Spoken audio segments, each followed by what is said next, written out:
சேலம் மோகன் குமாரமங்கலம் அரசு மருத்துவக் கல்லூரி மருத்துவமனைக்கு நாள்தோறும் 1000க்கும் மேற்பட்டோர் உள்நோயாளிகளாக அனுமதிக்கப்பட்டு சிகிச்சை பெற்று வருகின்றனர். இந்த மருத்துவமனை வளாகத்தில் எலிகள் தொல்லை அதிகம் இருப்பதாக ஏற்கனவே பலமுறை புகார்கள் எழுந்தன. இந்த நிலையில் மருத்துவமனையின் பெண்கள் சிகிச்சை பிரிவில் நள்ளிரவில் எலிகள் உலாவரும் வீடியோ வெளியாகி சர்ச்சையை ஏற்படுத்தியுள்ளது. எலி தொல்லையை தடுக்க மருத்துவமனை நிர்வாகம் நடவடிக்கை எடுக்க வேண்டும் என கோரிக்கை வலுத்து வருகிறது. அரசு மருத்துவமனை வளாகத்தில் சுற்றித் திரியும் எலிகளை கட்டுப்படுத்த தொடர் நடவடிக்கைகள் எடுக்கப்பட்டு வருவதாகவும், மருத்துவமனைக்கு வரக்கூடிய மக்கள் இதற்கு ஒத்துழைப்பு வழங்க வேண்டும் எனவும் மருத்துவமனை முதல்வர் தேவி மீனாள் கேட்டுக் கொண்டார்.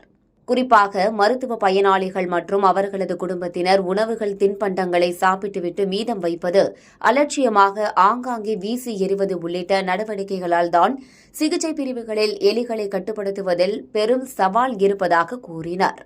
கடந்த சில தினங்களுக்கு முன்பு சேலம் வந்த மருத்துவ மற்றும் மக்கள் நல்வாழ்வுத்துறை அமைச்சர் மா. சுப்பிரமணியத்திடம் இதுகுறித்து கேட்டபோது எலி தொல்லைகள் தொடர்பாக எந்த புகாரும் வரவில்லை என கூறிய நிலையில், தற்போது சமூக வலைதளங்களில் வைரலாகும் வீடியோ எலி தொல்லைக்கு ஆதாரமாக உள்ளது.